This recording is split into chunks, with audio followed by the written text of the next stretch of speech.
On October 17, 2006, a young man jumped off the roof of the Omni Royal Hotel in New Orleans. When police arrived, they found a folded piece of paper in his pocket that said, "For police only." They opened it, and the note read, "This is not accidental. I had to take my own life to pay for the one I took. If you send a patrol to 826 North Rampart, you will find the dismembered corpse of my girlfriend Addie in the oven, on the stove, and in the fridge, along with full documentation on both of us and a full signed confession from myself." 826 North Rampart Street was a second-story apartment right above the famous Voodoo Spiritual Temple, and what the police found inside could only be described as demonic.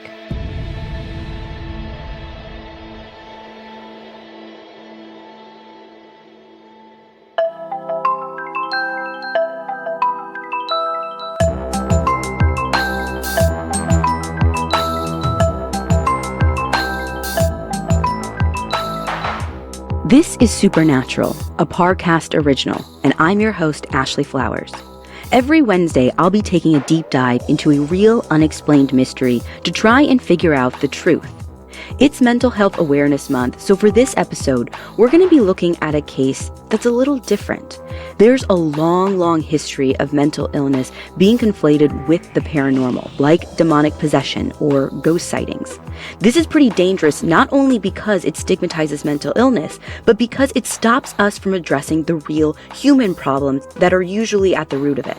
And nothing exemplifies this better than the 2006 murder-suicide of Zack Bowen and Addie Hall. You can find all episodes of Supernatural and all other Parcast originals for free on Spotify. And if you like what you're hearing, reach out on Facebook and Instagram at Parcast and on Twitter at Parcast Network.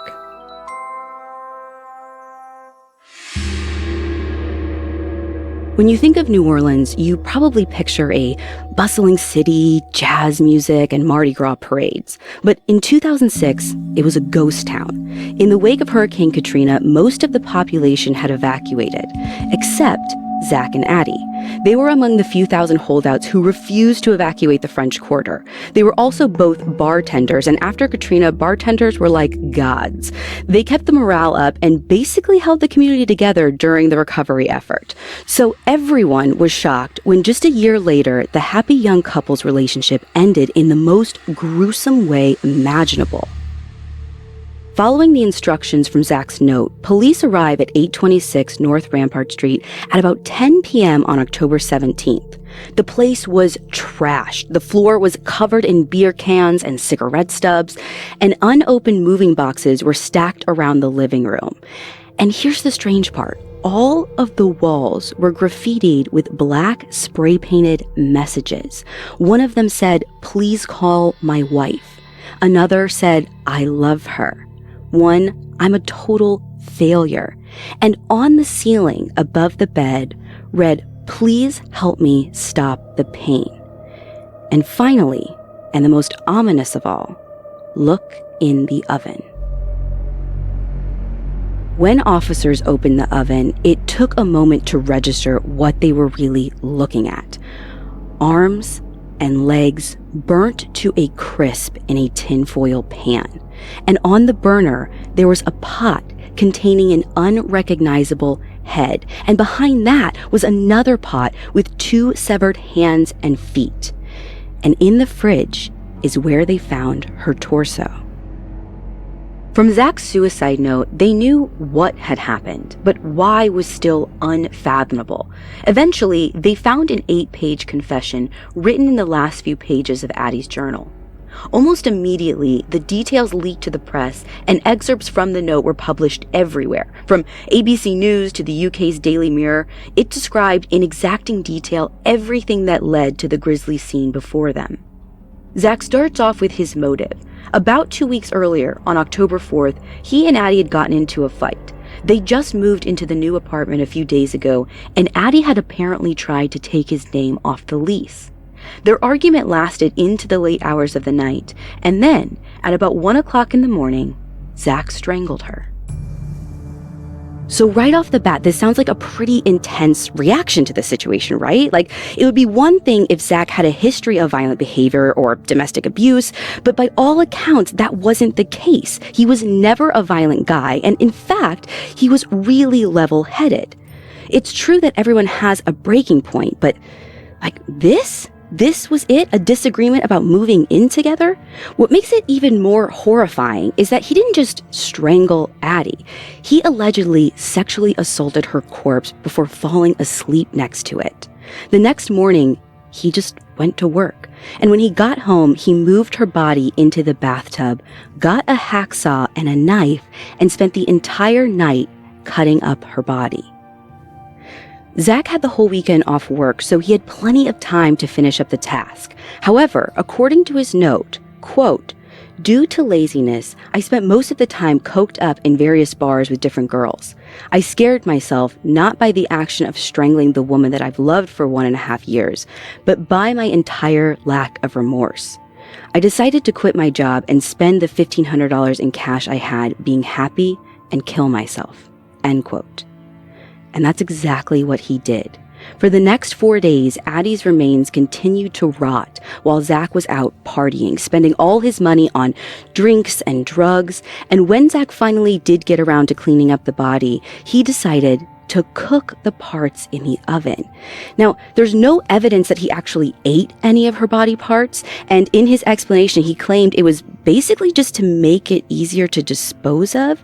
But as we know, he just left the burnt pieces in the kitchen and called it quits. So that doesn't even really make sense to me.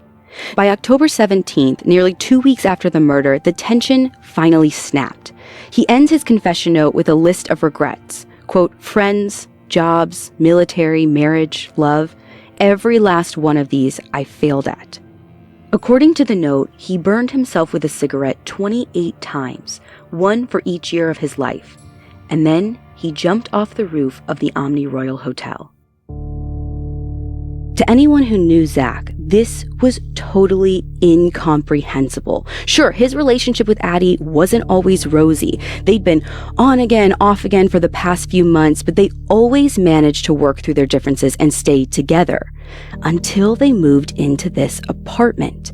The building was a converted 2-story cottage. Zack and Addie lived on the 2nd floor, and right below them on the ground level was the New Orleans Voodoo Spiritual Temple. Almost immediately, there was speculation that the location itself wasn't a coincidence. Now, some of that speculation came from their neighbor, John Boutte. John had lived on the property for years, in a few different units actually, but no matter which one he lived in, he just never felt comfortable there. For a while, he'd lived in Zack and Addie's apartment. He got such bad vibes there that he actually had to have a priest come in and bless it. But that must have not even worked, because eventually he settled into a studio in the back building, which is just across the courtyard. He was up late on the night after the murder, and he felt a sense of foreboding that he just couldn't quite place. Then, just before dawn, he looked outside, and he swears that he saw someone standing on the balcony outside his window. So he goes over to check, but when he gets there, there's no one there. Now, at first, he let it go, but a little while later, he sees it again. By now, John was so freaked out that he actually called in a friend to come over and look outside. But once again, no one was there. Now, to be fair, it kind of sounds like John might just be superstitious, but he wouldn't be alone in that. New Orleans has a reputation for hauntings. As John explained to the reporter Ethan Brown, this is an old city with old spirits. Don't tempt them. Naturally, with the apartment being right above the Voodoo Sacred Temple, some people wondered if there was dark magic involved in the murder. The temple only opened its doors in 1990, but the building itself has a history with voodoo that stretches back for centuries. It was originally a Creole-style cottage built in 1829 right down the street from Congo Square. In the 1800s, Congo Square is where enslaved Africans would gather every Sunday to sell goods, dance, sing, and practice their native religions. The different African religions actually mixed with the Catholic beliefs of the French colonists to create Louisiana voodoo. What happened at the square, though, was more entertainment than actual ritual. The serious magic took place somewhere else, either out on the bayou or at someone's house, for example, the courtyard of a cottage just across Rampart Street. The problem is, those ceremonies probably weren't as dark as you might be imagining. There are different types of voodoo, and while some of them do include harmful magic, some only focus on healing and protection. Priestess Miriam Shamani, who opened the Voodoo Temple in 1990, is in the second group. Her practice is mainly about herbal and spiritual healing. If there's a demonic presence in the building, she isn't the one who summoned it. But if something was summoned there way back, say the 1800s, it's possible that it might still be lingering in 2006. And it might have been what drove Zack Bowen over the edge. At least, that's the story that was making the rounds at the time. It's really just speculation. Apart from their neighbor getting bad vibes, there isn't any evidence. But then how do you explain what happened? Why would a normal, non-violent guy suddenly snap and turn into a cold-blooded killer? And there's also those messages on the walls, like, please help me stop the pain. Now, we know he's not talking about the pain of what he's done because Zack himself said that he didn't feel any remorse. So if his conscience wasn't hurting him, what was? Even though this case got a lot of attention in the press, there wasn't much information out there about Zack and Addie themselves. That's partly why demonic possession looked like the only reasonable answer. But in September 2009, investigative journalist Ethan Brown published a book called Shake the Devil Off. It was the first of a few works that took a deeper look into Zack and Addie's relationship, and the full story paints what happened in a totally different light. Coming up, we'll look at the truth about Zack and Addie's final days. Let's get back to the story. By 2006, Zack Bowen had been wrestling with demons for a long time, but they were the metaphorical kind. Growing up in Santa Maria, California, he had a reputation as a class clown, but underneath his goofy sense of humor, he was painfully shy. He always felt like he didn't belong. In early 1996, just months before he was supposed to graduate, Zack dropped out of high school. The 17-year-old Zack went on a cross-country road trip with his dad, and they ended up in New Orleans, where they made their new home. Zack gets a job as a bartender, and soon he starts dating a woman named Lana, who's 10 years his senior. And soon after that, Lana gets pregnant. Being a father is a huge responsibility for an 18-year-old kid, but when their son Jackson is born, Zack is fully committed. He gets a second job to support the family, and eventually he asks Lana to marry him. But when their second child is born in 1999, even Zack's 2 jobs aren't enough to make ends meet. He's a 21-year-old high school dropout, so he doesn't have a lot of luck on the job search. With no better options, in May of 2000, just a few months after receiving his GED, he decides to enlist in the military. Now, this is bad timing because a year and a half later, the September 11th attacks happen. By the end of 2002, Zack's regiment is shipped out to Kuwait, and in March 2003, his company is one of the first to invade Iraq. When Zack enlisted, it was during peacetime. He was totally unprepared for the chaos of Baghdad. He lost one of his best friends in a mortar attack, which was difficult to cope with. But what really sent him over the edge was the death of a civilian. He'd befriended a young Iraqi boy whose family owned a shop near the police station in Baghdad. In September of 2003, the shop was blown up by insurgents, killing the entire family, including the little boy. After that, Zack was depressed and completely demoralized. All he wanted was to go home and to be with his family again. So he starts purposefully failing his weekly fitness test, hoping that it'll get him discharged.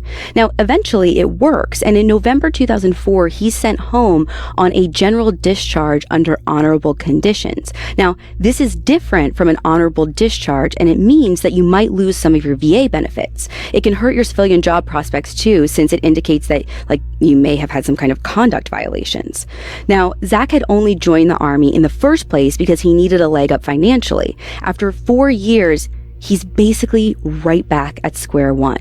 And understandably, when he tells his wife Lana, she is furious. Worst of all, Zack is too ashamed to tell her the truth about why he was discharged. Lana assumes he was just kicked out for bad behavior, and she's so disappointed that she ends up leaving him. So at 26 years old, Zack is at an all-time low. He's already struggling with survivor's guilt from the war, and now he's also taking the blame for tearing apart his family. But he has shared custody of the kids, who are now 5 and 7, and are still living in New Orleans with Lana, so he tries to stay positive and keep forging ahead. In the spring of 2005, he gets a bartending job at an old dive in the French Quarter called Hogg's Bar, and that's where he meets 29-year-old Addie Hall. Addie was like the archetypal manic pixie dream girl. She lived a sort of like bohemian, free-spirited lifestyle, seemingly without much plan or direction. For someone like Zack, who'd been saddled with huge responsibilities from a young age, that freedom was really alluring. After his graveyard shift was over, he'd stay at the bar to keep Addie company during her shift. By August, he'd won her over and they had started dating. Just a few weeks after they got together, Hurricane Katrina made landfall in Florida. As the storm made its way to New Orleans, the mayor issued a mandatory evacuation. But Zack and Addie decided to stay. They figured Addie's apartment in the French Quarter would be fine, so they hunkered down to ride out the storm. Now, they weren't totally in this alone. It's estimated that up to 200,000 people in the city didn't or couldn't evacuate before the hurricane hit. But among those holdouts, almost all of them finally evacuated after the storm. There was no water, no electricity, and the streets were covered in debris. It was just not a safe place to be. But once again, Zack and Addie stayed. In fact, they thrived. The disaster zone was like a vacation from real life. No jobs, no bills, no pressure to do anything except survive. As two of the only bartenders left in town, Zack and Addie became the center of the small community. They set up a makeshift bar and grill outside Addie's apartment, serving cocktails and cooking canned food over a bonfire. More than anything, they kept the neighborhood's spirits up. Addie told one reporter that since the storm, they've been able to see the stars for the first time. But the party had to end eventually. In early September, the military was called in to help with the recovery effort. Zack was dealing with untreated PTSD from his time in Iraq, and seeing so many members of the National Guard rolling through town led to flashbacks. Now, at the same time, Addie's problems were starting to surface too. One night, she went into an abandoned grocery store alone to loot for supplies, and a man attacked her and tried to rape her. Addie managed to escape, but she had been sexually abused as a child, so this incident brought back a wave of traumatic memories. To make things even more difficult, Addie had been diagnosed with bipolar disorder, and after the hurricane, she didn't have any way to refill her meds. So for the first time, Zack was seeing a different side of her personality. Addie had a talent for finding people's weak spots. When she was in a bad mood, she would lash out at everyone around her. Now, usually it was just insults and verbal attacks, but when she was drinking, which was a lot of the time, she could become physically violent as well. By this point, she and Zack were both drinking heavily and using cocaine to cope with their own problems. This created a vicious cycle. Addie would pick a fight with Zack. Zack would argue back, and by the end of the day, they'd be even more upset than they were in the first place. Then they'd blow off some steam by drinking more. The tension built up over the next few months, and by the spring of 2006, it finally reached a breaking point. Zack and Addie were out drinking with one of their friends, and Addie unleashed one of her typical tirades.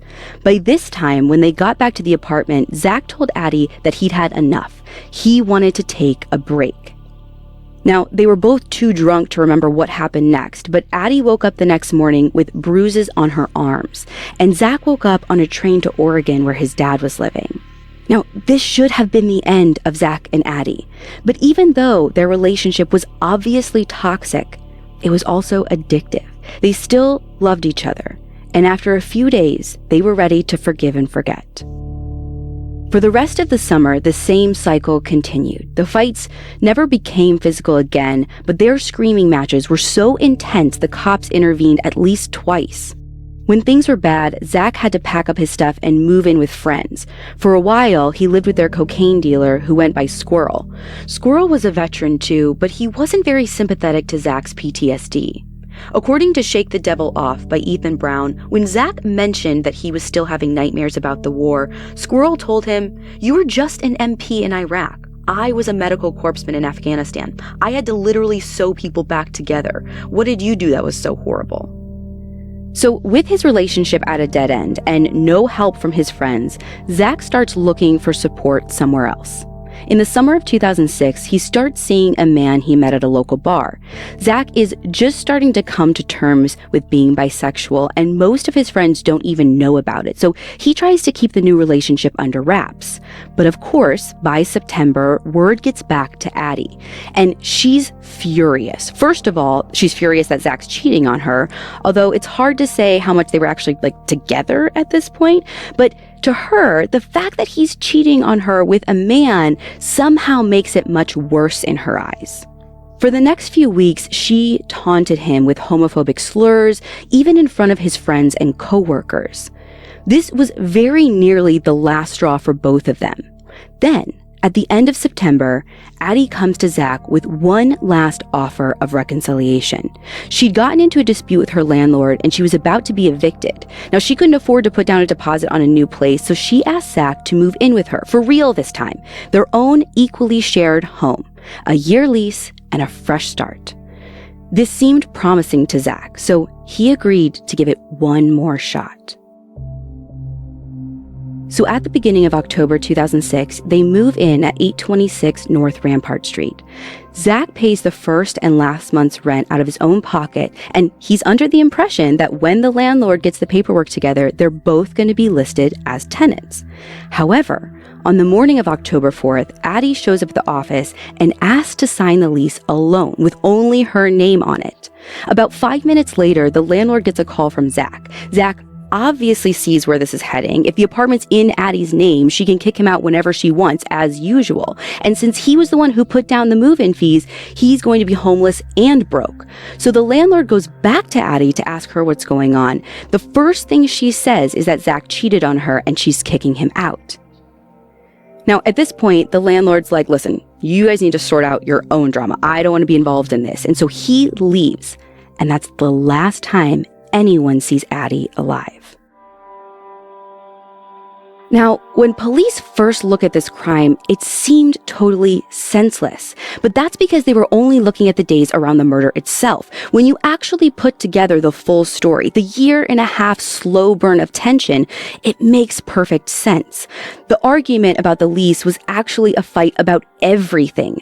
The financial instability, the infidelity, Zack's sexuality, Addie's emotional abuse, both of their past traumas and untreated mental illnesses, not to mention the drinking and drug use. With such a perfect storm of stress, it's not surprising that Zack reached his breaking point. Knowing all this, at the end of the day, it looks like the only demons involved were psychological ones. The fact that the new apartment was above a voodoo temple is just a stray thread in the story. And for the next few years, that was it. The case was closed and the rumors about dark magic were put to rest. But in June of 2012, something happened that raised fresh questions about Zack and Addie's demise. Another young woman from New Orleans was killed and dismembered, and the killer happened to be one of Addie Hall's closest friends. Coming up, we'll explore the connection between these two gruesome murders. Now, back to the story. On June 7, 2012, a woman's torso washed up on the beach in Bay St. Louis, Mississippi. Severed limbs and a decapitated head followed close behind it. The body was identified as Jaron Lockhart, a 22-year-old dancer from New Orleans. Almost immediately, the investigators zeroed in on their suspects, Terry Speaks and Margaret Sanchez. At closing time in the early hours of June 6, the couple had appeared at the club where Jaron danced. Terry and Margaret both used to actually work at the club too, as a dancer and a doorman respectively, so they knew Jaron and everyone else pretty well. Margaret asked around to see if any of the dancers wanted to work a private party. A few girls turned them down, but Jaren hadn't made very many tips that night, and rent was due soon, so she agreed. Security cameras picked up Margaret, Terry, and Jaren walking down the street together at about 2 o'clock in the morning, and that was the last time Jaren was seen alive. Margaret and Terry were both arrested on June 12th, just a week after the murder. There was a mountain of evidence against them, though admittedly no clear motive. But before the two suspects could be formally charged, police were hit with a curveball. On July 4th, the ABC docudrama show Final Witness aired an episode about Zach Bowen and Addie Hall's murder-suicide. One of the main subjects they interviewed was Addie's best friend, none other than Margaret Sanchez. On the show, which was taped more than a year earlier, Margaret talks in detail about her friendship with Addie. They'd met before Hurricane Katrina when they were both working as bartenders in the French Quarter. Margaret also knew Zach pretty well, and it was clear that she'd been around the couple in the months leading up to their deaths. In one segment, she imagines what was going through Zach's head after killing Addie. Quote, "What am I going to do to get rid of the body? That would be the first thought. How am I going to fix this?" End quote. The detectives on the Jaren Lockhart case couldn't just ignore this. Deputy Chief Don Bass told the Times-Picayune, "Let me ask you this. How many personal friends do you have who've been murdered? And how many personal friends do you have who were murdered and dismembered?" But no matter how closely they looked, there wasn't any evidence linking Margaret to Addie's death. To be fair, the investigation in 2006 would have been quick since all signs pointed to Zach, so it's possible that there's something that they missed. As far as anyone could tell, though, there really was no connection. It was just an unbelievable freak coincidence. The situation looks even stranger when you consider the motive for Jaren Lockhart's murder, or rather, the total lack of motive. Just like with Addie and Zach, no one could figure out what drove Margaret and Terry to murder. They knew the victim, but not well. Nothing of value was stolen. The crime was obviously premeditated, but for no apparent reason. So once again, with nothing else to go off of, the investigators start to wonder if other forces were at play. This time, the theory they landed on was ritual sacrifice. On the night of the murder, there was this really rare astronomical event called Venus transit, which is when Venus passes between the Earth and the Sun. It only happens twice every 243 years, so it's kind of a big deal to scientists. But it doesn't have any real significance to any culture except the ancient Maya. Most Maya rituals were based around the planets, particularly Venus, and a lot of those rituals included human sacrifice. You might remember that in 2012, there was this big panic around the apocalypse because the Maya calendar ended that December. Now, it's hard to say exactly what the Maya thought would happen in 2012, but they considered it the end of a cycle for humanity and the beginning of a new world. The Venus transit in June of 2012 was supposed to usher in that shift. So, a likely time for human sacrifice if you live in ancient Mesoamerica. But as for how it relates to our suspects, according to the lead investigator, Margaret and Terry had mentioned the Venus transit in emails to each other. But that's all we have. The full emails have never been released to the public, so we don't even know what they said about the Venus transit. They could have just heard about it once on the news. And beyond those emails, no other evidence supports the ritual sacrifice theory. Jaren had been killed by a single stab wound to the heart. The decapitation and the dismemberment occurred post-mortem, and according to investigators, the only purpose was to make it harder to identify the body. Ironically, it looked like Jaren was cut apart for the same reason as Addie, pure and simple convenience. We can't say for sure, but it's possible that Margaret was thinking back to her friend's death. The further you look into it, this is the only real connection between the two murders. They weren't committed by the same people or the same demonic force, but they were both rooted in the same emotional trauma. Like Zach, Terry Speaks was also a veteran. He served in the Marine Corps from 1991 to 1992, and during his service was diagnosed with borderline personality disorder.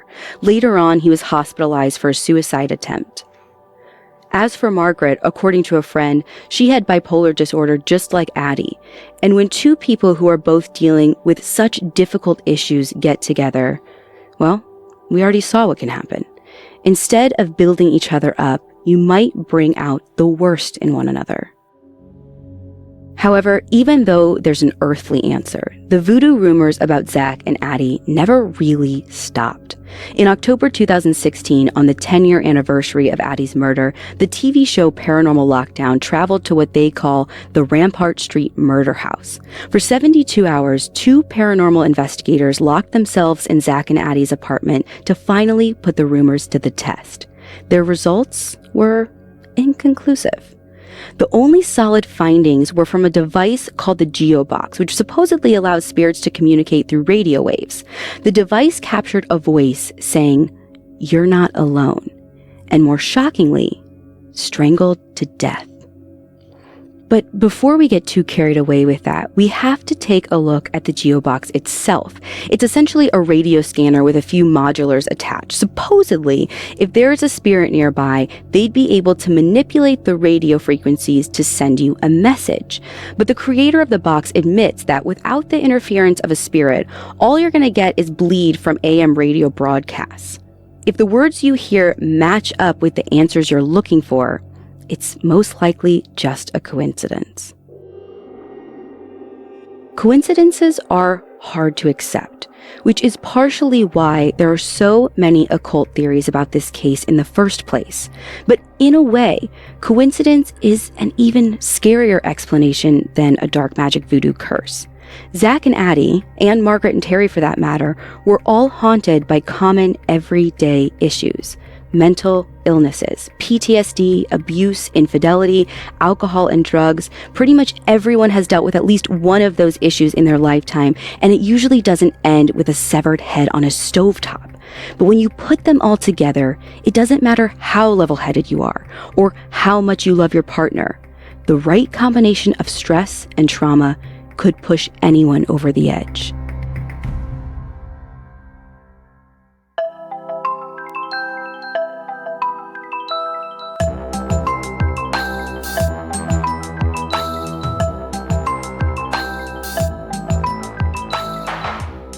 Thanks for listening. I'll be back next week with another episode. You can find all episodes of Supernatural and all of their Parcast originals for free on Spotify. Spotify has all your favorite music and podcasts all in one place. They're making it easier to listen to whatever you want to hear for free on your phone, computer, or smart speaker. And if you like this show, follow @Parcast on Facebook and Instagram, and @Parcast Network on Twitter. Supernatural was created by Max Cutler and stars Ashley Flowers and is a Parcast Studios original. It is executive produced by Max Cutler, sound designed by Ron Shapiro with production assistance by Carly Madden. This episode of Supernatural was written by Kate Gallagher with writing assistance by Drew Cole.